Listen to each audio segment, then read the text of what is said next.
चलिए आज करेंगे हम चर्चा हिंदू आस्था पर जिहादियों का आतंक। जो बहराइच से खबर निकलकर सामने आई, दुर्गा विसर्जन यात्रा को लेकर हुए बवाल और उस पर भड़की हिंसा पर सीएम योगी आदित्यनाथ ने अपना कड़ा रुख अपनाया है। मुख्यमंत्री ने इस मामले में लापरवाही बरतने वाले अफसरों पर कड़ी कार्रवाई के निर्देश दिए। इसी के साथ ही सांप्रदायिक हिंसा के आरोपियों पर सख्त कार्रवाई को कहा है। मुख्यमंत्री ने एडीजी लॉ एंड ऑर्डर और गृह सचिव पर पूरे मामले पर रिपोर्ट मांगी। सीएम योगी ने कहा कि बहराइच में हुई हिंसा में लापरवाही बरतने वालों पर स्थानीय पुलिस अधिकारियों पर कार्रवाई की जाएगी। यही नहीं, बहराइच की एसपी वृंदा शुक्ला पर भी इसकी गाज गिर सकती है, उन्हें भी हटाया जा सकता है। इस मामले में लोकल इंटेलिजेंस का फेलियर साफ तौर पर दिखाई देता है, जिसे लेकर योगी आदित्यनाथ के तेवर भी सख्त नजर आ रहे हैं। आपको बता दें कि बहराइच में एक युवक की हत्या का मामला सामने आया था। आज पीड़ित परिवार सीएम योगी आदित्यनाथ से मिलने वाला है। पीड़ित परिवार बहराइच से लखनऊ के लिए भी रवाना हो गया। ये एक बड़ी खबर आपको बता रहे हैं। आज पीड़ित परिवार मुख्यमंत्री योगी आदित्यनाथ से मिलने वाला है। बहराइच में जगह जगह फोर्स है, इंटरनेट सेवाएं बंद हैं। प्रभावित इलाकों में आधार कार्ड देखकर एंट्री दी जा रही है। तो ये बड़ी खबर आपको बता रहे हैं। देखिए, जहां साफ तौर पर अब प्रशासन को अलर्ट किया गया है। मुख्यमंत्री योगी आदित्यनाथ ने कल ही डीजीपी से फोन पर बातचीत की और उसके बाद साफ तौर पर कहा कि किसी भी प्रकार अशांति फैलाने वालों को बख्शा नहीं जाएगा। पहली प्राथमिकता सरकार की है कि वहां शांति को बहाल किया जाए, शांति व्यवस्था वहां की जाए सबसे पहले। लेकिन देखिए किस तरह से जहां जो दुर्गा प्रतिमा विसर्जन था वहां डीजे की आवाज को लेकर दो पक्षों में भिड़ंत हुई। कुछ लोगों ने पत्थरबाजी की और इतना ही नहीं, गाने जो भजन बजाए जा रहे थे उनको रोक लगाने की कोशिश की। यहां से हिंसा ने जन्म लिया और उसके बाद उसके निशान जो हैं कई शक्लों में आज हमें देखने को मिल रहे हैं। दुकानें जला दी गई हैं, गाड़ियों को तोड़फोड़ की गई है, गोलीबारी की गई है। एक युवक जो कि सिर्फ 24 साल का था, हिंदू युवक, उसकी गोली मारकर हत्या कर दी गई है। कुल अगर बात की जाए 30 लोगों को हिरासत में अब तक लिया जा चुका है। 10 के खिलाफ नामजद एफआईआर हुई है, जिसमें से 6 मुस्लिम अभी पकड़े गए हैं जिनके खिलाफ एफआईआर की गई। तो आप साफ तौर पर देख सकते हैं कि ये कोई संयोग नहीं बल्कि प्रयोग इसे कहा जा सकता है, क्योंकि सब कुछ लगता है मानो प्री प्लान तरीके से किया गया हो। इसलिए बहुत सारे सवाल हैं, आज इसी पर करेंगे चर्चा। तमाम मेहमान मेरे साथ जुड़ेंगे, उनसे भी बातचीत करेंगे। लेकिन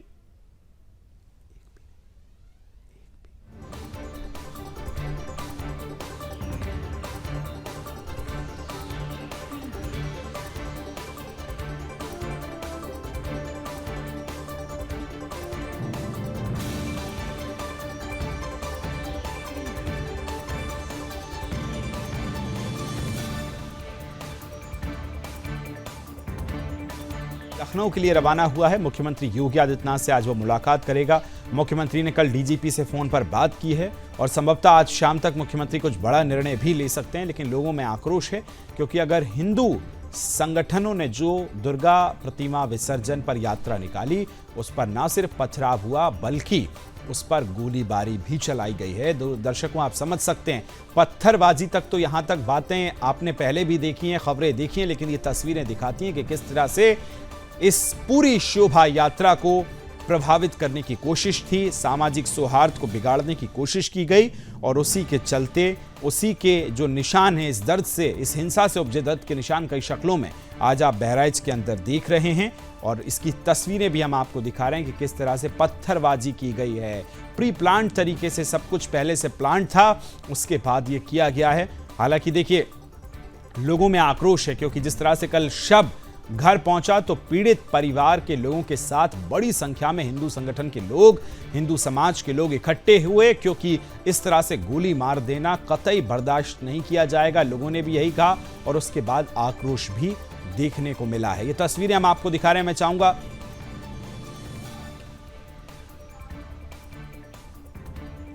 और आइए इसी पर चर्चा करेंगे। मेरे साथ तमाम मेहमान मेरे साथ जुड़ गए। आलोक बद्द साहब जुड़ गए, बीजेपी से प्रवक्ता हैं। महंत योगीदास जी जुड़ गए, हिंदू धर्मगुरु हैं। आपका भी बहुत बहुत स्वागत है। और मेरे साथ राकेश प्रजापति जुड़ रहे हैं, नेता हैं समाजवादी पार्टी के। आप सभी का बहुत बहुत स्वागत। सबसे पहले महंत योगीदास जी, बहुत बहुत स्वागत करता हूं, आपके साथ चर्चा की शुरुआत कर रहा हूं। ये जो बहराइच में हिंसा से उपजे के दर्द के जो निशान हैं कई शक्लों में हमें देखने को मिले हैं। गोलीबारी हुई, 24 साल के हिंदू युवक की हत्या, और उसके बाद हम देख रहे हैं कि किस तरह से दुकानें जलाई गई हैं, सारी चीज हुई है। महादेव बाबा, आपसे चर्चा की शुरुआत कर रहा हूं, बोलिए, स्वागत है आपका भी। देखिए, मैं माँ जगत जननी के चरणों में प्रणाम करता हुआ एक बात कहता हूं कि ये जो कुछ है वो सोची समझी एक साजिश है। और इस्लाम इस भारत के अंदर जब तक रहेगा ये चीजें होती रहेंगी, क्योंकि वहां शिक्षा ही दी जा रही है इसी बात की। वहां निरंतर ही हर मस्जिदों से मौलाना और हर जो मजार से और जो मदरसों से ये संदेश हो रहा है, और हिंदुओं के हर एक त्योहारों पे हर एक जो है उस पर ये बार बार ये हो रहा है, बड़ी समस्या हो रही है। और ये जब तक इसका सही निराकरण नहीं होगा तब तक ये चलता रहेगा। इजराइल में भी यही हुआ कि उन्होंने पहले इजराइलियों को मारा और उसके पश्चात जब उसका निराकरण करने लगा, उसका बदला देने लगा इजराइल, तो इन लोगों को समस्या हुई। यही है। और हिंदू, एक प्रश्न है कि हिंदू कब तक ये सहेगा, कब तक ये हर हिंदुओं को जगना होगा और इसका सही समाधान सरकार को निकालना होगा, चाहे योगी जी हों चाहे मोदी जी हों, और इसका निराकरण निकाल के तभी ही कोई कुछ होगा। अन्यथा इस देश की माहौल बिगड़ेगा, सौहार्द बिगड़ेगा और हिंदू परेशान रहेगा। और हिंदू परेशान है, इन लोगों से दुखी है। ये हर जगह हमारे रामनवमी पे, दुर्गा पूजा पे हर जगह उपद्रव करते हैं। हम बहुत परेशान हैं, हमारे बहुत सारे लोग मारे जा रहे हैं, हमेशा लव जिहाद फैलाते हैं, अनेक प्रकार का उपद्रव करके ठीक है जीवन बाबा, में लौटूंगा आपके पास। मेरे साथ आलोक वत्स जी हैं, बीजेपी से नेता, और राकेश प्रजापति समाजवादी पार्टी के नेता हैं। आलोक वत्स जी, आपके पास आ रहा हूं। वो यूपी जिसके लॉ एंड ऑर्डर की मिसालें देश भर में पेश की जाती थी, वहां इस तरह से सामाजिक सौहार्द को बिगाड़ने की कोशिशें हुई।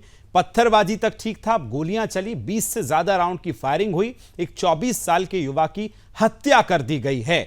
किस तरह से सरकार निपटेगी? शासन प्रशासन का, स्थानीय लेवल पर जो प्रशासन था उसका फेल्योर मानते हैं आप? देखिए विकास जी, इसमें कोई शक नहीं है कि वहां प्रशासन से भयंकर चूक हुई है जी। प्रशासन को ज्यादा सख्ती से, ज्यादा सावधानी से इस सारे कवायद को करानी चाहिए थी। और जिस तरीके से सही कहा धर्मगुरु ने कि ये पर्टिकुलर समुदाय के लोग, जिस तरीके से वो ट्रेनिंग उनको मिलती है कि इस तरीके के उपद्रव पैदा करो, वो साक्षात देखने को मिला वहां पे। और उसी में एक हिंदू युवक की हत्या भी हो गई। तो अब और दूसरी चीज, कि हम लोगों का सामाजिक सोच का स्तर सारे समुदायों का बिल्कुल निचले स्तर पर आ चुका है जी। चाहे वो नेता हो चाहे जनता हो, सबकी सामाजिक सोच निंदनीय हो चुकी है। और इसी कारण समय समय पर ये कोई भी धर्म या त्योहार खुशी मनाने की कवायद करता है, आपस में प्रेम, भाईचारा, एकता का संदेश देने का काम करता है। लेकिन हम ये देख रहे हैं कि जो भी इस तरीके की चीजें होती हैं, जब भी कुछ पूजा पाठ का या किसी तरीके की धर्म की बात आती है तो वहां बलवा होने लगता है, लड़ाई होने लगती है, मारपीट होने लगती है, गोलीबारी होने लगती है, हिंसा होने लगती है, मौत होने लगती है। तो ये तो बिल्कुल उसके विपरीत हो रहा है। लैक्टोमीटर पानी को दूध बता रहा है, तो यही हो रहा है समाज में। ठीक है राकेश प्रजापति साहब, आपके नेता अखिलेश यादव कहते हैं कि ये प्रायोजित घटनाएं नजर आती हैं चूंकि उत्तर प्रदेश में उपचुनाव होना है। क्या आपको लगता है कि ये राजनीति हो सकती है? एक वर्ग, एक हिंदू वर्ग अपनी मां की जो प्रतिमा है उसको विसर्जन करने के लिए जा रहा है, उस पर गोलियां चल जाएं, क्या आपको ये प्रायोजित लगता है?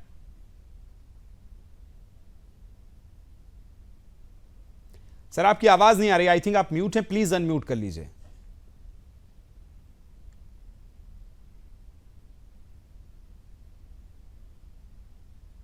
चलिए लौट रहा हूं आपके पास, फिर आपसे बातचीत करूंगा। महादेव बाबा कुछ कहना चाह रहे हैं, बोलिए।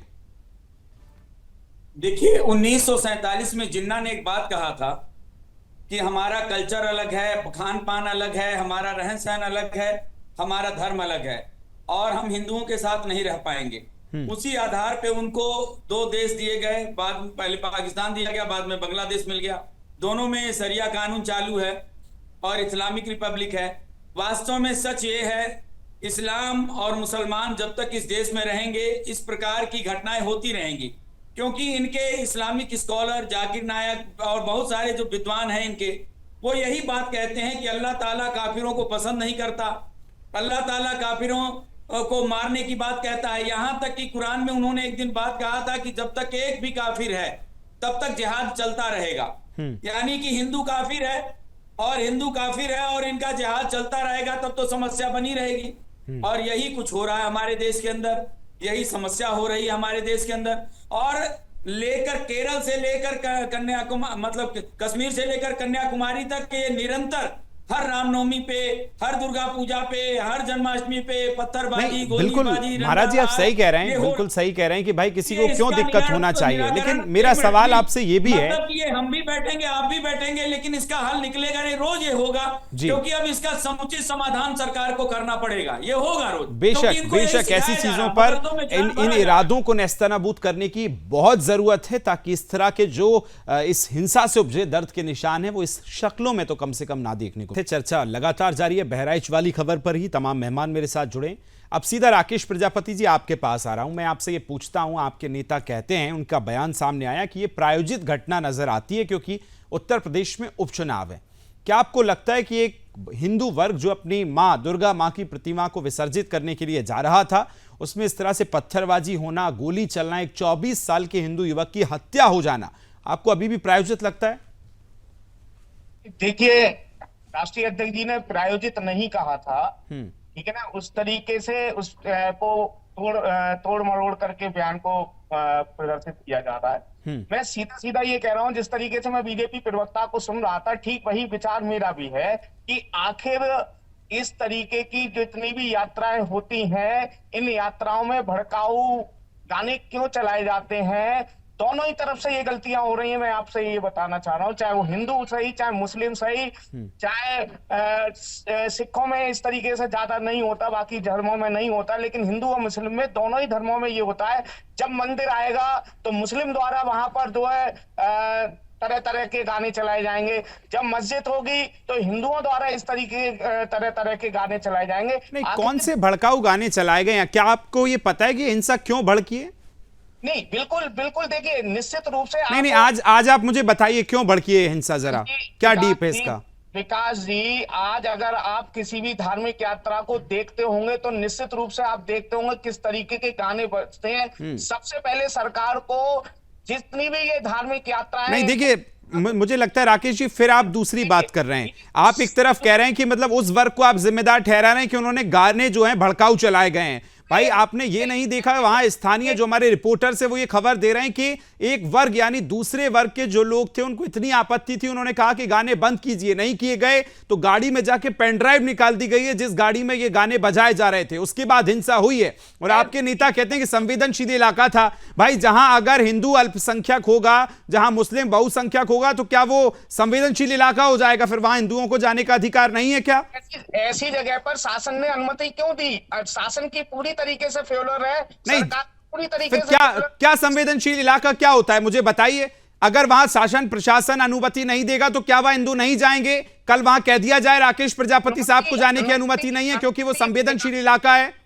शासन जब अनुमति देगा तो वहां पर पूरी व्यवस्थाएं वहां पर होनी चाहिए, वहां प्रशासन को रहना चाहिए, शासन को रहना चाहिए। अरे भाई, संवेदनशील इलाका है, अगर शासन प्रशासन कहेगा कि राकेश प्रजापति जी कल वहां नहीं जाएंगे तो आप क्या नहीं जा सकते? नहीं, क्यों नहीं रोका गया? अखिलेश जी को कई बार रोका गया है। अखिलेश जी का हेलीकॉप्टर रोका गया, अखिलेश जी को JPNIC जाने को रोका गया। इसका जवाब तो मुझे लगता है महंत महादेव बाबा देंगे। बाबा बताइए कि भाई जो संवेदनशील इलाका है फिर वहां हिंदू जाना बंद कर दे क्या?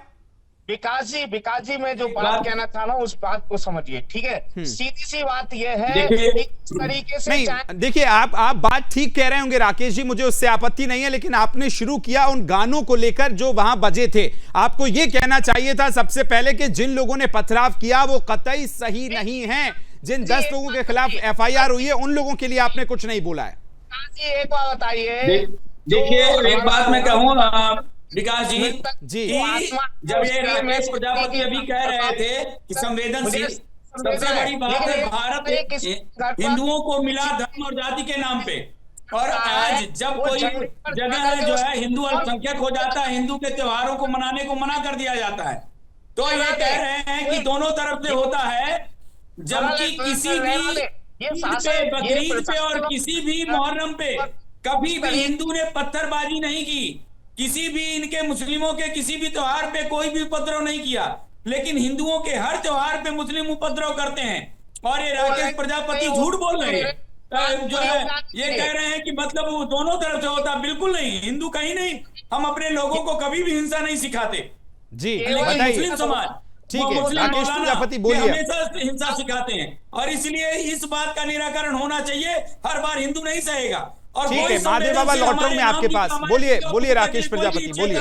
संवेदनशील नहीं है। और भारत में रहना होगा तो जय श्री राम कहना मेरी होगा। बात को पूरा हो जाने दीजिए। बोलिए आप बोलिए या आप बोल लीजिए, मैं चुप हो जा रहा हूँ। बोलिए बोलिए राकेश भाई बोलिए। देखिए विकास जी, निश्चित रूप से मैंने पहले ही कहा कि गलतियां किसी एक पक्ष से नहीं हो रही है, गलतियां दोनों ही पक्षों से हो रही हैं। क्या भारत का बिल्कुल संविधान गलत। ये अनुमति बिल्कुल देता गलत। है कि किसी के घर पर बिल्कुल चढ़ गलत। करके उसके घर में घुसा के या भारत में हम अपने भगवान का पूजन कर सकते हैं, नारा भाई लगा सकते दुर्गा हैं, प्रतिमा आप जय विसर्जन जयकार कर करना सकते हैं। ये कौन सा संविधान में नहीं लिखा है भाई? राकेश त्रिपाठी जी जरा बताइए। राकेश प्रजापति जी, अब्दुल हमीद की भी ये गलती है कि अब्दुल हमीद को इस बात को लेकर के उनकी जान नहीं लेनी चाहिए थी और शासन और प्रशासन का इंतजार करना चाहिए था। गलतियां दोनों तरफ से, दोनों नहीं पक्षों भाई, से हैं। ये इजाजत किसने दे दी है इनको कि दुर्गा प्रतिमा विसर्जन पर अगर शोभा यात्रा निकलेगी और आपको लगता है कि भड़काऊ गाने बजेंगे तो गोली मार दी जाएगी? नहीं, लेकिन भड़काऊ नहीं, कौन से भड़काऊ गाने? अगर भड़काऊ भजनों की अगर आप बात कर रहे हैं तो फिर 5 बार जो अजान हो रही है उसमें क्या कहा जाता है? उसके लिरिक्स आपको जानते हैं? उसका इतिहास आप जानते हैं? बिल्कुल बिल्कुल जानते हैं। क्या कहा जाता है बताइए। तो 50 बार आरतियां भी हो रही है। लेकिन मैं फिर कहना चाहूंगा, बिल्कुल आप इस चीज को एक मिनट का मुझे समय दे दीजिए। दुर्गा पूजा, नवरात्रि पूजा, कांवड़ यात्रा, मुहर्रम, चहलम, कृष्ण जन्माष्टमी, गणेश विसर्जन, निशान यात्रा, राम यात्रा, भागवत कथाएं, इतनी कथाएं इस देश में शिक्षा का माहौल खत्म किया जा रहा है भारतीय जनता पार्टी द्वारा। क्या मैं बिल्कुल किस चीज की पैरवी कर रहे हैं राकेश जी? मुझे लगता है आप ये डिबेट खत्म होने के बाद इस पूरी चर्चा को सुनिएगा तो फिर आपको लगेगा कि आप क्या कह रहे हैं। आप कह रहे हैं कि जो यात्राएं, भागवत कथाएं ये देश का माहौल खराब करना चाहती हैं। आपकी सियासत कुछ और हो सकती है। सनातन पर और इस तरह के धर्म, हमारे जो धार्मिक ग्रंथ हैं, धार्मिक संस्कृतियां चली आ रही हैं, उस पर इस तरह से प्रहार मत, कम से कम मेरे शो पे तो मत कीजिए सर। मैंने तो मुहर्रम और चहलम का नाम भी लिया ना। राकेश जी की बात से मैं सहमत नहीं हूं, बहुत गलत बोल रहे हैं। इनका कहने का मतलब हम भागवत कथा बंद कर दें, दुर्गा पूजा बंद कर दें, रामनवमी बंद कर दें। अगर ऐसा है तब फिर तो बड़ी समस्या आलोक है। भट्ट साहब बोलिए। वो सीधा आरोप लगा रहे हैं भारतीय जनता पार्टी इस तरह की चीजें करती है और देश का माहौल खराब करने की कोशिश कह रहे हैं राकेश प्रजापति साहब। आलोक भट्ट साहब बोलिए। देखिए, राकेश प्रजापति जी ने जो बातें कही हैं उससे मैं सहमत नहीं हूं जी। भारत हिंदू बाहुल्य देश है। सनातन धर्म किसी को भी हिंसा नहीं सिखाता है और हमने कभी भी मुसलमानों के किसी जुलूस पर न पथराव किया है न बलवा किया है जी। ये हमारा इतिहास गवाह है इसके लिए। लेकिन हाँ, इस बात का भी मैं सहमत हूं कि इस तरीके की जो अब बातें बढ़ गई हैं, विगत कुछ वर्षों से ये सौहार्द बिल्कुल छिन्न भिन्न हो चुका है। तो मुझे लगता है कि अब किस तरीके की जो बातें हैं बिल्कुल नहीं होना चाहिए। और मैं राकेश प्रजापति जी यही कहूंगा कि राजनीति में धर्म हो तो ठीक बात है, लेकिन धर्म की राजनीति कम से कम मत कीजिए। जो आप कह रहे हैं कि भजन गलत चल रहे थे या संवेदनशील इलाका इसलिए मत जाइए, तो फिर कल को बांग्लादेश में जो हालात हुए हैं वैसे हालात मत बनाइए। राकेश प्रजापति जी आपसे अनुरोध है मेरा। मेरे पास समय इतना ही था। महादेव बाबा जी आपका, आलोक भट्ट साहब आपका, राकेश प्रजापति जी आपका, तीनों का बहुत बहुत धन्यवाद मेरे साथ चर्चा के जुड़ने के लिए। ये चर्चा यूं ही जारी रहेगी। समय के फिलहाल अभाव था, इसलिए इस डिबेट में इतना ही। मुझे दीजिए इजाजत। नमस्कार।